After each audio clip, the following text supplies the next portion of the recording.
নিয়তি। রাধা আমাকে বলে, কৃষ্ণ, যদি তুমি জানো যে নিয়তিতে কি আছে তাহলে তাকে বদলে দাও না কেন? মহাদেব আমাকে বলেন যে শ্রীকৃষ্ণ, যদি আপনি এটা জানেন যে সাম্বের নিয়তি এটাই, তাহলে আপনি তাকে বদলানোর চেষ্টা কেন করেন? কেন? কারণ আমি একজন পিতা, আর পিতার কর্তব্য এটাই, তিনি যেন সম্ভাব্য সব চেষ্টা করেন নিজের সন্তানের মঙ্গলের জন্য। নিয়তি আমি জানি, কিন্তু এটাও আমি জানি যে কর্মের থেকে বড় আর কোনো নিয়তি হতে পারে না। অভিজ্ঞতাও রয়েছে যে কর্মের হাতে নিয়তির এই চক্র বদলে যেতে পারে। তাই জীবনে যদি আপনার কখনো এমন মনে হয় যে এটা তো অসম্ভব, তখনও চেষ্টা করা কখনোই ছাড়বেন না। কে বলতে পারে আপনারই কর্মের কোনো এক বীজ হয়তো নিয়তির চাকায় আটকে গেল আর নিয়তিকে নিজের পথ পাল্টাতে হলো, ঠিক কি না? সেই জন্য নিয়তিকে ভাগ্য মেনে নিয়ে চুপ করে বসে থাকবেন না। নিজের নিয়তি স্বয়ং নিজের কর্মের দ্বারা নির্ধারিত করুন, কারণ আপনার এই কর্মের ওপরেই আপনার অধিকার রয়েছে। আর এই অধিকারকে নিয়তি অনেক সময় সম্মানও করে। তাহলে আসুন আর আমার সাথে ভালোবেসে বলুন, রাধা রাধা। শক্তি এক অত্যন্ত বিচিত্র বস্তু, বা বলতে পারেন অনুভূতি। পিতা সবসময় চান যেন তিনি তার শক্তি পুত্রকে সঁপে দিতে পারেন, যাতে সে শক্তিশালী হয়, যাতে তার মঙ্গল হয়। তার পুত্র সবসময় চায় যাতে সে পিতার সেই শক্তি লাভ করে, কিন্তু সেই শক্তি লাভ করার জন্য পুত্র হওয়া যথেষ্ট নয়, যোগ্য পাত্র হতে হয়। আসুন আপনাকে সহজে বোঝাই। যদি আপনি সুপাত্র হন আর আপনাকে শক্তি দেওয়া হয়, তাহলে আপনি সেই শক্তির গুরুত্ব বুঝবেন, কোথায় সেই শক্তি প্রয়োগ করা উচিত সেটা বুঝবেন। আর এটা যেহেতু অর্জন করা শক্তি হবে, সেই শক্তির অপব্যবহার হবে না। কিন্তু যদি এই আপনি কুপাত্র হন আর যদি আপনাকে এই শক্তি দেওয়া হয়, তাহলে কি হবে? দেখতে গেলে এই শক্তি আপনি দান হিসেবে পেয়েছেন, তাই না আপনি এই শক্তির গুরুত্ব বুঝবেন আর না এর প্রয়োগ আপনি জানবেন। তার অপব্যবহার হওয়া সুনিশ্চিত। তাই যদি আপনি কোনো শক্তি অর্জন করতে চান, তাহলে আগে তার যোগ্য হয়ে উঠুন। পুত্র নয়, পাত্র হয়ে উঠুন। আর আমার সাথে ভালোবেসে বলুন, রাধা রাধা। কথায় আছে, প্রত্যেক পুত্র তার পিতার প্রতিচ্ছবি হয়, আর সমস্ত প্রতিচ্ছবি চায় যেন সে তার অস্তিত্ব প্রাপ্ত করতে পারে। পুত্র চায় সে যেন তার পিতার মতো হয়, বা কখনো কখনো তার থেকেও শ্রেষ্ঠ হয়। সেটা কোনো অনুচিত ব্যাপার নয়। অনুচিত তখন হয় যখন পুত্র নিজের পিতার মতো হবার স্বপ্ন পূরণ করতে গিয়ে বা তার থেকেও শ্রেষ্ঠ হওয়ার স্বপ্ন পূরণে অনুচিত পথের আশ্রয় নেয়। কারণ তারপরে সে তার পিতার গুণগুলি আত্মসাৎ করতে চায় না। সে শুধুই এটা চায় যে সংসারের চোখে যেন আমি শ্রেষ্ঠ প্রমাণিত হই। এটা অনুচিত। সংসারে এমন অনেক মানুষ আছেন যারা এই কারণে শ্রেষ্ঠ হবার চেষ্টা করেন যাতে তার পরিবারের তার পিতার সম্মান বৃদ্ধি পায়। এমনও মানুষ থাকেন, আর এটাই হলো পার্থক্য উদ্দেশ্যের। মনে রাখবেন, যদি আপনার উদ্দেশ্য শুভ হয় তাহলে পথও শুভ হবে, যদি আপনার উদ্দেশ্য অশুভ হয় তাহলে পথও অশুভ হবে। তাহলে নিজের পিতার মতো হবার চেষ্টা অবশ্যই করুন, তার থেকেও শ্রেষ্ঠ হওয়ার চেষ্টা অবশ্যই করুন, কিন্তু মনে রাখবেন আপনার সংকল্প আর আপনার উদ্দেশ্য এই দুই শুভ হওয়া উচিত। তাহলে আসুন আর আমার সাথে ভালোবেসে বলুন, রাধা রাধা। শক্তি শক্তি অর্জন করা এতটা কঠিন নয় যতটা শক্তি লাভ করার পরে সেই শক্তি সামলানো কঠিন হয়। কারণ যেই মানুষ শক্তি লাভ করে তার মনে গর্ববোধ জন্মায়, জন্মায় অহংকার, জন্মায় জেদ। তাই শক্তি প্রাপ্ত করার সাথে বিনম্র থাকাও অত্যন্ত আবশ্যক। আর এটা আমাদের শেখা উচিত বৃক্ষের থেকে।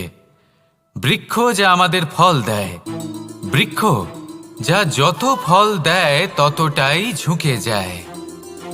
আমরা পাথর মারি ওই বৃক্ষের থেকে ফল প্রাপ্ত করার জন্য। সেই পাথরের মার সহ্য করেও বৃক্ষ আমাদের ফল দেয়। কোনো গর্ববোধ নেই, কোনো অহংকার বোধ নেই, আর সেই জন্য এই বৃক্ষের পুজো করা হয়। এটাই হলো মাহাত্ম্য শক্তির সাথে বিনম্রতার। যদি এই শক্তি সৃজন করে থাকে, সাহায্য করে থাকে, সম্বল হয়ে থাকে, তবেই সেই শক্তি উপযুক্ত। আর নয়তো সেই শক্তি একদিন আপনাকে আসক্ত অবশ্যই করবে। তাহলে শক্তি অবশ্যই অর্জন করুন, কিন্তু তার সাথে সেই শক্তি সামলানোর মতো বিবেকও আপনাকে অবশ্যই জাগ্রত করতে হবে। তাহলে আসুন আমার সাথে ভালোবেসে বলুন, রাধা রাধা। অহংকার অত্যন্ত বলশালী হয়। এই অহংকার মানুষকে কখনো নত হতে দেয় না। অদ্ভুত ব্যাপার, এই অহংকার যা মানুষকে কখনো নত হতে দেয় না, সেটাই তার পতনের কারণও হয়ে দাঁড়ায়। যেখানে মানুষ এটা ভাবতে শুরু করে যে শুধুমাত্র সেই যোগ্য, সেখান থেকেই তার পতনের আরম্ভ। ঠিক কিনা? দেখুন, যদি কোনো মানুষ এটা ভাবে যে আমি এই সব কিছু করতে পারি, তাহলে তা হলো বিশ্বাস। কিন্তু যদি সে এটা ভাবতে থাকে যে শুধুমাত্র আমি এই কাজ করতে পারি, তাহলে তা হলো সেই ব্যক্তির অহংকার। আর এটা আপনাকে বিনাশের দিকে অবশ্যই নিয়ে যাবে। মনে রাখবেন, যখন আমি আর শুধুমাত্র এই দুই এক হয়ে যায়, সেখান থেকে আপনার পতনের সূত্রপাত হবেই। তাই আপনি কখনোই এই অহংকারের চক্রব্যূহে ফেঁসে যাবেন না। বিশ্বাস রাখুন নিজের ওপর এবং অন্যের ওপরও। আর মনে রাখবেন, বিশ্বাসের মধ্যে বিশ্বের প্রত্যেকটা বস্তু বসবাস করে। তাই এই অহংকারকে ত্যাগ করে ফেলুন আর আত্মবিশ্বাসের ওপর মনোসংযোগ করুন। আর আমার সাথে ভালোবেসে বলুন, রাধা রাধা। মানুষ নিজের জীবনে ঈশ্বরকে খুব মান্য করে। ওনার জন্য কি না করে, ভিন্ন ভিন্ন নামে তাকে স্মরণ করে, তাকে পুজো করে, তার আরাধনা করে। সে জানে যে ঈশ্বর তাকে শক্তি অবশ্যই দেবেন, তাকে সাহায্য অবশ্যই করবেন।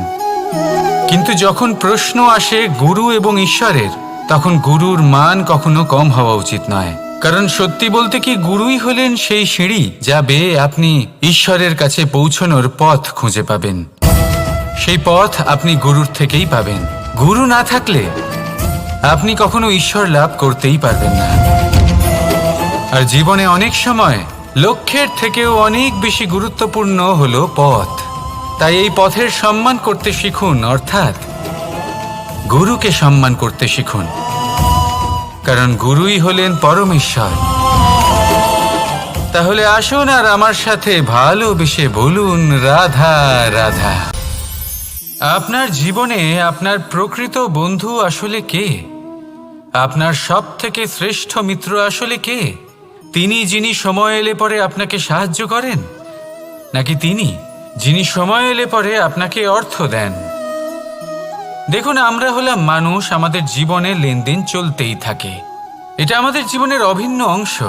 কিন্তু অনেক সময় এমন হয় যে আমরা তাকেই নিজের প্রকৃত বন্ধু বলে মনে করি, যিনি আমাদের একটা বহুমূল্য উপহার দেন। ঠিক কিনা? এবার আপনার জীবনে সেই বহুমূল্য উপহার কোনটা, ওই অমূল্য মিত্র আসলে কে, সেই সিদ্ধান্ত হলো আপনার।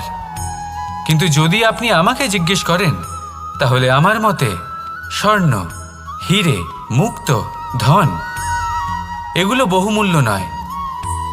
বহুমূল্য হলো সঙ্গ, যখন আপনি একা হয়ে যাবেন, সময়, যখন আপনার তাকে প্রয়োজন হবে, সমর্পণ, যখন আপনার বিশ্বাসের প্রয়োজন পড়বে। যে মানুষ আপনার প্রতি এই 3 গুণ প্রদর্শন করেন, যিনি আপনার কঠিন সময়ে আপনাকে অবশ্যই সঙ্গ দেবেন, যখন আপনার প্রয়োজন পড়বে আপনাকে অবশ্যই সময় দেবেন, আপনার প্রতি সম্পূর্ণ সমর্পিত থাকবেন, সেই হলো আপনার আসল মিত্র, সেই হলো আপনার প্রকৃত বন্ধু। কারণ সত্যি বললে, বন্ধুত্বের অর্থই হলো নিজেকে সম্পূর্ণরূপে কারোর কাছে সমর্পণ করে দেওয়া। তাই আপনার সেই বন্ধুর জন্য নিজের প্রাণ উজাড় করে দিন আর ভালোবেসে বলুন, রাধা রাধা। মানুষ জীবনে 3টে কাজ অবশ্যই করে থাকে, কিছু দান করে, কিছু গ্রহণ করে, আর কিছু ত্যাগ করে দেয়। এটাও ভাবতে থাকে যে এটা করলে কিভাবে করবে। দেবার জন্য পর্যাপ্ত ধন নেই, নেবার জন্য সংসারে অত স্নেহ নেই, আর ত্যাগ করার জন্য জীবনে এত সুখই নেই, তাহলে কিভাবে করবে? আসলে আমরা বস্তুগত চাহিদা অর্জনে এত ব্যস্ত হয়ে পড়ি যে আমরা বুঝতেই পারি না যে কি নেবার আছে, কি দেবার আছে, আর কি ত্যাগ করার আছে। তাহলে আজ আমি আপনাকে বলেই দিই, মনে রাখবেন এই 3টে গুরুত্বপূর্ণ গুণ, 3টে গুরুত্বপূর্ণ কথা। দেবার জন্য আছে দান, নেবার মতো আছে জ্ঞান, আর ত্যাগ করার মতো আছে অহংকার। যখন আপনি দান করতে শিখে যাবেন, জ্ঞান অর্জন করার শক্তি আপনা থেকেই আপনার মধ্যে চলে আসবে। আর যখন এই জ্ঞান আপনার মধ্যে প্রবেশ করবে, অহংকার আপনা থেকেই আপনার থেকে দূরে চলে যাবে। যে ব্যক্তি এই 3-এর মধ্যে ভারসাম্য বজায় রাখতে পারে, তার বর্তমান, ভূত, ভবিষ্যৎ, লোক, পরলোক সব কিছু শুধরে যায়। যেই দিন আপনি দান করতে শিখে যাবেন, জ্ঞান আহরণ করতে শিখে যাবেন, অভিমান ত্যাগ করতে শিখে যাবেন, আপনার সর্বশক্তিশালী, সর্বশক্তিমান পরমেশ্বরেরও প্রয়োজন পড়বে না। কারণ তখন ঈশ্বর আপনার মধ্যেই বাস করবেন। তাহলে আসুন আর আমার সাথে ভালোবেসে বলুন, রাধা রাধা। জীবনে অনেক সময় সমস্যা আমাদের চারদিক থেকে ঘিরে ফেলে। এই সমস্যা নানান ধরনের হতে পারে।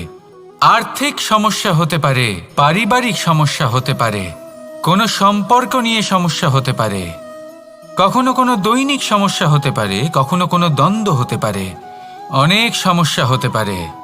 কিন্তু যখনই কোনো সমস্যা আসে, আমাদের মনে তার জন্য একটা উত্তর অবশ্যই থেকে থাকে, যা আমাদের অন্তরে রয়েছে। একে আমরা বলি আত্মা। আত্মা হলো পরমাত্মারই রূপ, আর পরমাত্মা তা কখনোই কিছু অনুচিত চাইবে না, তাই তো? এই আত্মা খুব ভালো করে জানে যে কোনটা উচিত আর কোনটা অনুচিত। যদি আসল বিষয়ের কথা বলি, তাহলে আপনাকে নিজের মনকে বুঝতে হবে। কারণ আত্মা তো পরমাত্মা থেকেই আসে, কিন্তু এই মন মানুষ জন্ম থেকেই প্রাপ্ত করে, যার বিকাশ হয় এই সংসারকে দেখে।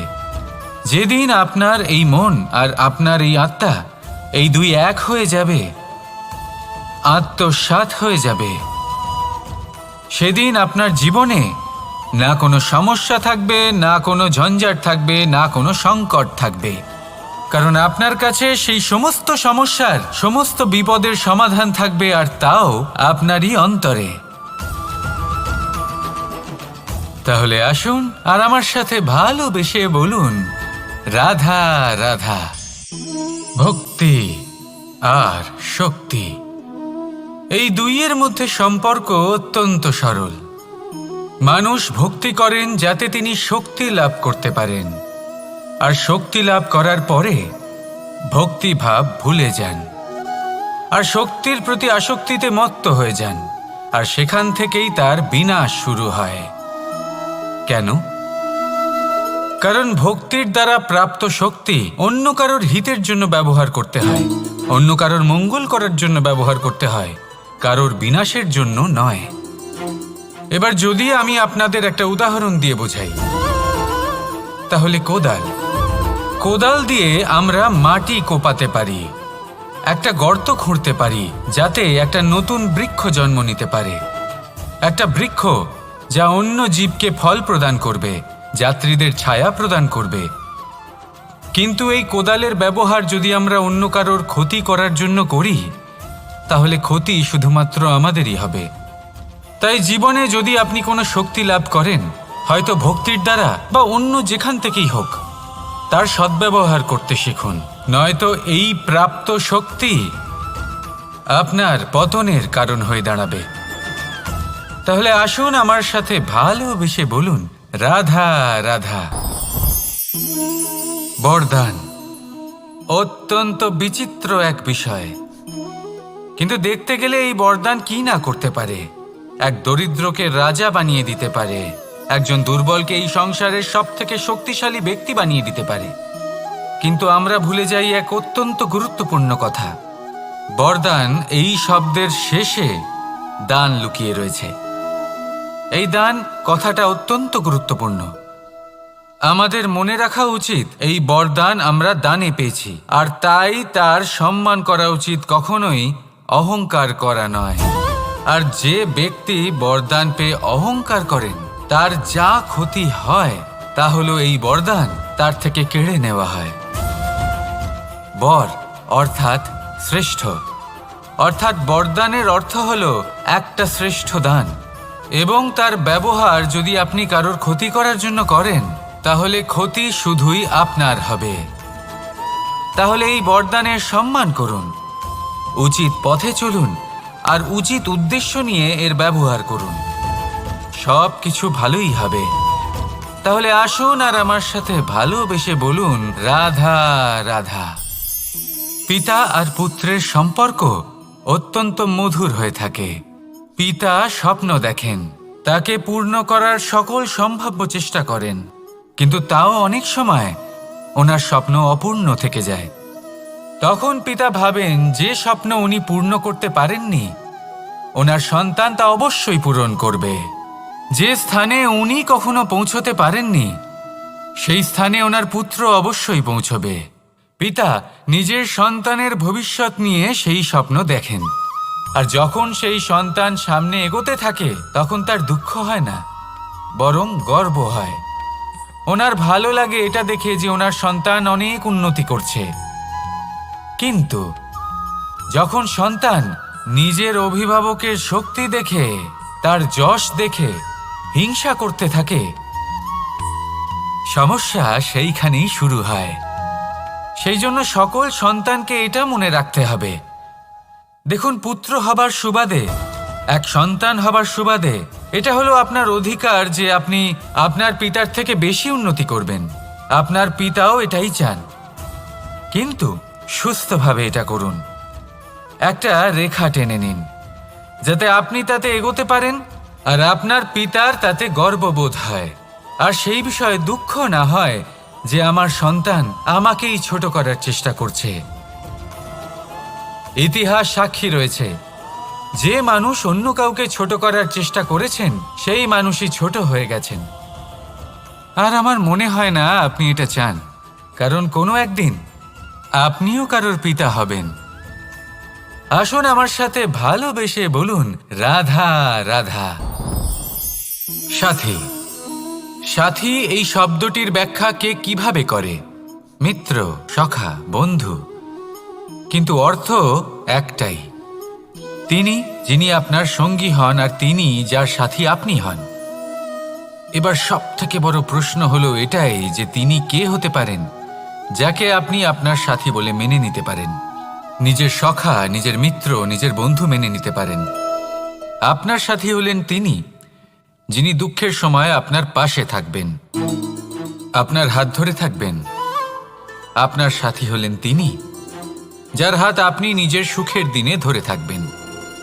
সেই সাথীরই হাত ধরুন যিনি দুঃখে সবসময় আপনাকে সাহায্য করার জন্য তৎপর হয়ে থাকেন, আপনার পাশে থাকেন, আর যাকে সুখের দিনে আপনি আপনার সাথে রাখতে পারেন। আর যখন আপনার সাথে আপনার এই সাথী থাকবে তখন আপনি এটা বুঝবেন যে যখন জীবনে দুঃখ আসে তখন এই দুঃখ কমে যায়, সবার মধ্যে ভাগ হয়ে যায়।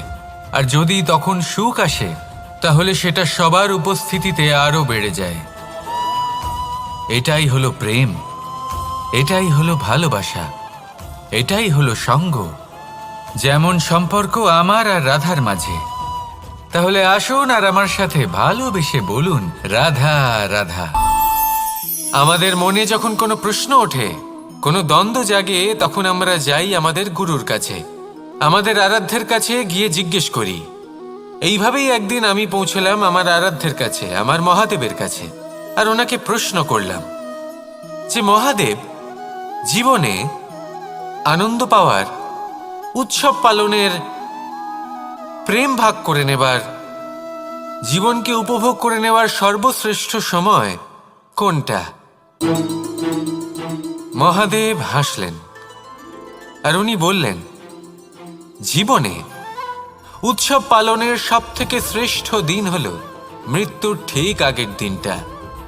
প্রেম ভাগ করে নেওয়ার সবথেকে শ্রেষ্ঠ মুহূর্ত হল মৃত্যুর ঠিক আগের মুহূর্ত। জীবনকে উপভোগ করে নেওয়ার সর্বশ্রেষ্ঠ প্রহর হল মৃত্যুর এক প্রহর পূর্বে। তখন আমি চমকে গেলাম। আমি বললাম, কিন্তু মহাদেব, মৃত্যু তো অনিশ্চিত, আমরা জানিও না কবে আমাদের মৃত্যু হবে। মহাদেব আবার হাসলেন। উনি বললেন যে যদি আমরা এভাবে জীবন কাটাই যে আমরা জীবনের প্রত্যেক দিন, প্রত্যেক মুহূর্ত, প্রত্যেক প্রহর শেষ বলে মনে করি, তাহলে আমাদের সমস্ত জীবন আনন্দের সাথেই অতিবাহিত হবে। কি বলেন? তাহলে আপনিও এই কথা মনে রাখুন আর আমার সাথে ভালোবেসে বলুন, রাধা রাধা। জীবনে অগ্রসর হওয়ার জন্য আমাদের কাকে প্রয়োজন হয়? মাতা পিতা, বন্ধু, প্রেম, সাহায্য, অর্থ, পরিশ্রম, আশা। ভিন্ন ভিন্ন মানুষ ভিন্ন ভিন্ন বিকল্প চয়ন করে। যদি আমি আপনাকে বলি, তাহলে জয় আর পরাজয়ের মন্ত্র দুটো শব্দের উপর নির্ভর করে, মেনে নেওয়া আর দৃঢ় হওয়া। যদি মেনে নেন তাহলে হেরে যাবেন, যদি দৃঢ় হন তাহলে নিশ্চিত রূপে জয়ী হবেন। যদি কখনো আপনি ক্লান্ত হয়ে ওঠেন, আপনি দুঃখী হন, পুরোপুরি ভেঙে পড়েছেন, তখন মেনে নেবেন না যে আপনি ভেঙে পড়েছেন, নয়তো হেরে যাবেন। তখন উল্টে স্থির করবেন যে যাই হয়ে যাক না কেন, আমি জয়ী হবই। আর আপনি দেখবেন যে জয় নিশ্চিত রূপে আপনার কাছেই আসবে। তাহলে এই কথা মনে রাখবেন আর আমার সাথে ভালোবেসে বলবেন, রাধা রাধা। সময়, জীবন, কাল। দেখতে গেলে এই তিনটি শব্দ একটি শব্দেরই সমার্থক শব্দ মনে হয়, কিন্তু এই শব্দগুলির অর্থ কি সমান? কখনোই নয়। হ্যাঁ, এই সময় চলতে থাকে, জীবন চলতে থাকে, কালচক্র চলতে থাকে। এই সময় কেটে যায়, কিন্তু এই জীবন, একে যাপন করতে হয়। কি বলেন? এই জীবনে কিছু করুন বা কিছু না করুন, জীবন এমনি কেটে যাবে, আপনি জানতেও পারবেন না। কিন্তু সেটা আমাদের উদ্দেশ্য নয়, একে যাপন করতে হবে। এই জীবনে প্রেরণা পেতে শিখুন, প্রেরণা দিতে শিখুন, আহ্বান গ্রহণ করতে শিখুন, আহ্বান জানাতে শিখুন, মহান কাজ করতে শিখুন, ধন্যাত্মক বোধ জাগিয়ে তুলুন। জীবন অতিবাহিত করার অর্থ কি তা আপনি শিখে যাবেন। কারণ সময় কেটে যায়, সমস্ত যুগ কেটে যায়, কিন্তু জীবনের রীতি জীবন কাটিয়ে দেওয়া নয়, জীবন যাপন করা। এই জীবন সম্পূর্ণরূপে অনুভব করতে হবে, নতুন পথ বানাতে হবে। এবারে যদি এই জীবন বাঁচার সময় একবার ভেবে দেখুন, যদি মনে প্রেম থাকে, সদ্ভাবনা থাকে, তাহলে কি হবে? এই জীবনকে বাঁচার অনুভূতিটাই অন্যরকম হয়ে যাবে, একটা আনন্দময় অনুভূতি লাভ করবেন। তাহলে এটাই করুন আর আমার সাথে ভালোবেসে বলুন, রাধা রাধা। আপনি কি কখনো কোনো জলের ধারা দেখেছেন? তার সামনে যতই মাটি থাকুক না কেন, যতই কাদা থাকুক না কেন, যখন এই জলের ধারা বইতে আরম্ভ করে দেয়, তখন এই কাদাকে নিজেই ধুয়ে নিয়ে যায়। ওই কাদাকে ধুয়ে দেয় এবং নিজের পথ নিজেই তৈরি করে নেয়। তাহলে আপনিও এরকম জলের মতো হয়ে উঠুন। যদি হয়ে উঠতে পারেন, তাহলে নিজের মনের, নিজের ভাবনার, নিজের জীবনের যত অনাবশ্যক তত্ত্ব আছে, অনুপযোগী অংশ রয়েছে, অর্থাৎ অপরিষ্কার অংশ রয়েছে, তা নিজে থেকেই নির্মল হয়ে উঠবে। আর যেরকম জলের ধারা কখনো থেমে থাকে না, সব সময় বয়ে চলে, সেইভাবে আপনিও কখনোই থামবেন না। সবসময় বয়ে চলুন, এগোতে থাকুন।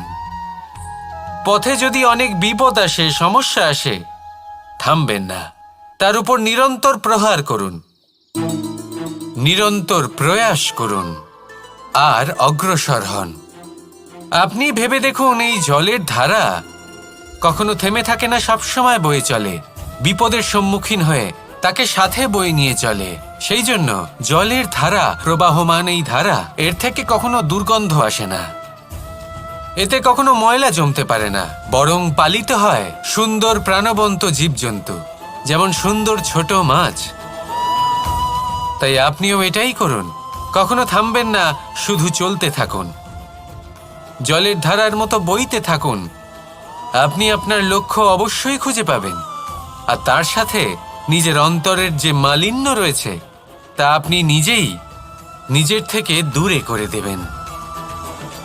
তাহলে আসুন আর আমার সাথে ভালোবেসে বলুন, রাধা রাধা। এবার অনেক সময় মানুষের মনে এরকম প্রশ্ন আসে যে এই সংসারে সবথেকে বড় বিপদ কি? কেউ বলে ধর্ম সংকট, আবার কেউ বলে প্রাণের ওপর আসা সংকট। প্রত্যেক মানুষের জীবনে বিভিন্ন সংকট আসে, আর এই সমস্ত সংকট অত্যন্ত বিচিত্র হতে পারে। এই সমস্ত সংসার হলো সংকট দ্বারা পরিপূর্ণ। ঠিক আছে, আপনাকে একটা উদাহরণ দিই। একজন ধনী ব্যক্তি, এবার ওনার জীবনে সংকট কি হতে পারে? সংকট এটাই যে কেউ তার সম্পত্তি চুরি না করে নেয়, আমরা বুঝতে পারছি। এবার একজন চোর, তার জীবনে সংকট কি হতে পারে? যে চুরি করার সময় সে যদি তার একটা কাশি চাপতে না পারে, তাহলে সে ধরা পড়ে যেতে পারে, ঠিক কিনা? আবার অনেক সময় এমনও হয় যে যার জন্য আমি সংকট, সেও আমার কাছে সংকট। যেমন এই পরিস্থিতিতে দেখুন, সংকট হলো সংকট, এ তো জীবনে থাকবে, কিন্তু এর সম্মুখীন কিভাবে হওয়া যায়? খুব সরল, সব এটার ওপর নির্ভর করে, মনের ওপর। এই মনকে নিয়ন্ত্রণ করলে সব ঠিক থাকবে। এবার যদি ধনী ব্যক্তি মনকে নিয়ন্ত্রণ করে ফেলেন, নিজের অর্থের ব্যবহার শুভ কাজের জন্য, সমাজের সেবার জন্য বিকাশ করতে করেন, ওই অর্থকে একত্রিত করে না রাখেন, তাহলে চুরির সমস্যা, এই সংকট সেখানেই কেটে যাবে। এবার যদি কথা বলি সেই চোরের, তাহলে চোর যদি নিজের মনকে সংযত করে নেয়, যদি নিজের কর্মকে নিয়ন্ত্রণ করতে পারে, তাহলে এমন কোনো স্বর নেই যা ওকে ধরা পড়তে বাধ্য করবে। সেই জন্য জীবনে সংকট যতই আসুক, যত বড়ই সংকট আসুক না কেন, কবচ হলো একটাই, আর এই কবচের নাম হলো আত্মনিয়ন্ত্রণ। নিজের মনকে নিয়ন্ত্রণে রাখতে শিখুন। এটা নিজের জীবনে প্রয়োগ করে তো দেখুন। যদি আপনি করতে পারেন, তবে আপনি দেখবেন যে সংকট তো জীবনে আসা যাওয়া করে, কিন্তু সেই সংকটগুলির সম্মুখীন আপনি এইভাবে করতে পারবেন। তাহলে সেটাই করুন, আর আমার সাথে ভালোবেসে বলুন, রাধা রাধা। এই দড়িটা দেখুন, ছোট ছোট রেশম দ্বারা তৈরি, এটা সরু সুতো দ্বারা তৈরি হয়েছে এটা, আর এ অত্যন্ত কোমলও বটে। আর আপনি চাইলে এটা সোজাও করে দিতে পারেন, আর চাইলে এটা বেঁকিয়েও দিতে পারেন, আর যদি চান তাহলে এটা গোল গোল করে বেঁধে কোথাও রেখেও দিতে পারেন। এবার এই কোমল দড়ি যদি কোনো নিষ্ঠুর কঠিন পাথরে বারংবার জড়িয়ে দেওয়া হয়, তাহলেও তাকেও কাটতে পারে, নিজের ছাপ ছেড়ে যেতে পারে, সেটার আকারও বদলে ফেলতে পারে। এবার এর কারণ কি? এর কারণ হলো অভ্যাস আর নিরন্তর প্রচেষ্টা। যদি আপনিও চেষ্টা করেন আর নিরন্তর কর্ম করে যান, তাহলে আপনার প্রারব্ধ পাথরের মতো কঠিনই হোক না কেন, তাতে ভাঙন ধরিয়েও আপনি নিজের লক্ষ্যে অবশ্যই পৌঁছতে পারবেন। একটা গুরুত্বপূর্ণ কথা মনে রাখবেন, সুকর্মের অভ্যাস আর নিরন্তর প্রয়াস, এই হলো সাফল্যের মন্ত্র। তাহলে জীবনে এই মন্ত্র আনুন আর আমার সাথে ভালোবেসে বলুন, রাধা রাধা। বসন্ত ঋতু, এই সময় মন আনন্দে ভরে থাকে। এমন মনে হয় যেন আমরা আকাশে বিচরণ করতে চলে যাই, কিন্তু সেটা তো সম্ভব নয়। সেই জন্য হয়তো আমরা ঘুড়ি ওড়াই, এই ঘুড়িকে নিজেদের প্রতিরূপ মনে করে। এবার অনেক মানুষ আছেন যারা ঘুড়ি ওড়ান, কিন্তু এই কর্মের সারমর্ম কি সেটা কজন বুঝতে পারেন? আপনি এটা মনে করুন যে আপনি হলেন সেই ঘুড়ি, আর এই সুতো যিনি ধরে রয়েছেন তিনি হলেন পরমাত্মা। আর এই সুতো যেখান থেকে শুরু হয় সেই লাটাই হলো আমাদের কর্মচক্র। এবার আপনি নিজেই অনুমান করুন যে এই উড়ান কার ওপর নির্ভরশীল, পরমাত্মার ওপর আর আপনার কর্মের ওপর। যদি পরমাত্মা আপনার হাত ধরে থাকেন, আপনার সাথে থাকেন, যদি আপনি শুভ কর্ম করতে থাকেন, আপনি এই আকাশে উড়তে থাকবেন। কিন্তু কোথাও কোথাও যদি পরমাত্মার সাথে এই বন্ধন ছিন্ন হয়, আপনার কর্মচক্র খারাপ হয়ে যায় বা থেমে যায়, তাহলে আপনার এই ঘুড়ি কেটে যাবে আর দূরে কোনো গাছের ডালে গিয়ে আটকে যাবে। তাই শুধুমাত্র ঘুড়ি ওড়াবেন না, তার থেকে শিখুন, পরমাত্মার সাহচর্যে থাকুন, সবসময় শুভ কর্ম করতে থাকুন আর সবসময় এই আকাশে উড়তে থাকুন। আসুন আর আমার সাথে ভালোবেসে